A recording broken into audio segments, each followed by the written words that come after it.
Hi, here's Bob Hatton. This is Bob Hatton from Germany with another edition of Encouraging Words. I hope you're well. I hope God's blessing you. And I'd like us to look this morning or today at Acts chapter 4, and the last part of chapter 4 begins with verse 32. And the Bible shows us something of this early church, of this life in the early church. And what kind of a church was that? What kind of a church do we find there? And in verse 32 it says that everybody was one heart and one soul. They were all together. There was unity, and that's something that was good for our churches. We're all one heart and one soul. And there's another thing mentioned there. It says that there were no needy people in this church, and people were selling the goods, what they had, and they were bringing the proceeds and putting it down at the apostles' feet, and the apostles, the leaders of the church, were distributing according to the needs of the people. And in the end, there were no needy people there. And this is something that has been characteristic of the Church of Jesus for hundreds of years, that they've been looking after people who are in need.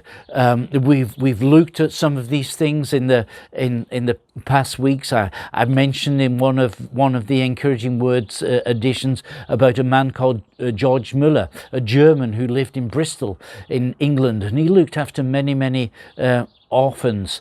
But there are also many Christian ministries that are looking after all kinds of people with all kinds of needs. And it's something that Jesus has entrusted us with, that we look after people who are in need.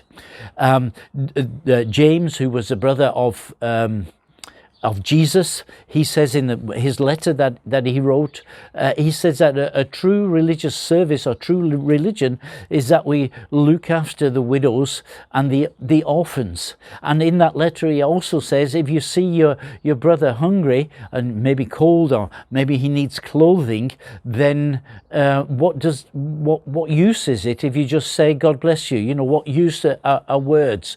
Words are very powerful, I know that, but people need help. They need physical and practical help as well.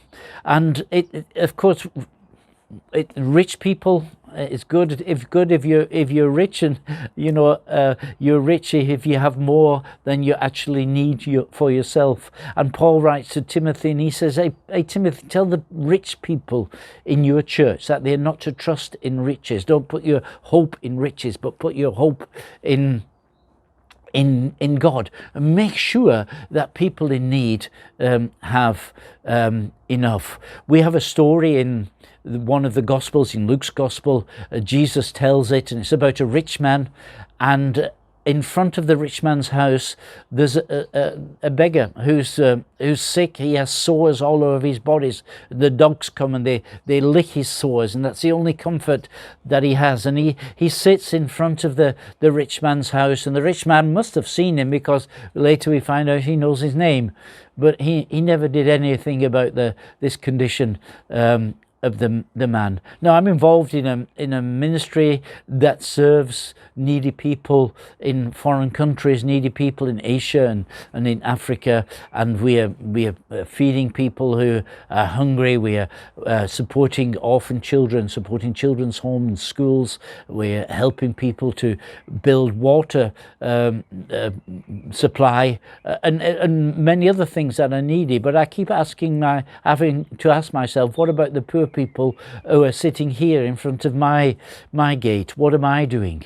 Maybe we ask ourselves as a church today, what are we doing? Do we have a strategy to help the church, the poor in our city?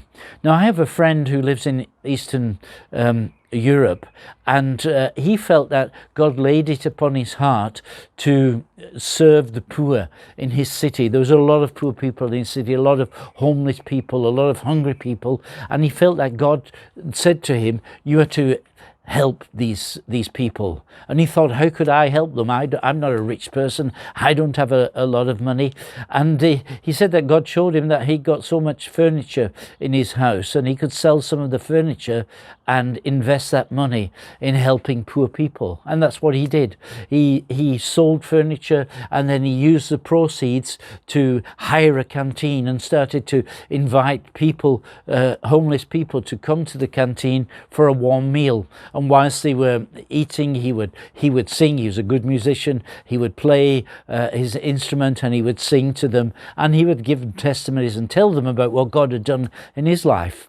And it didn't take very long, and he got a visit from the mafia, who thought that they could get money out of him, but they realized that this man was so poor that they weren't going to get any money out of him. But they continued to come. They would make a disturbance, create a disturbance. But in the end, the message that this guy was teaching these homeless people, it reached the hearts of these people who belonged to the mafia, and they all became Christians and followers of Jesus.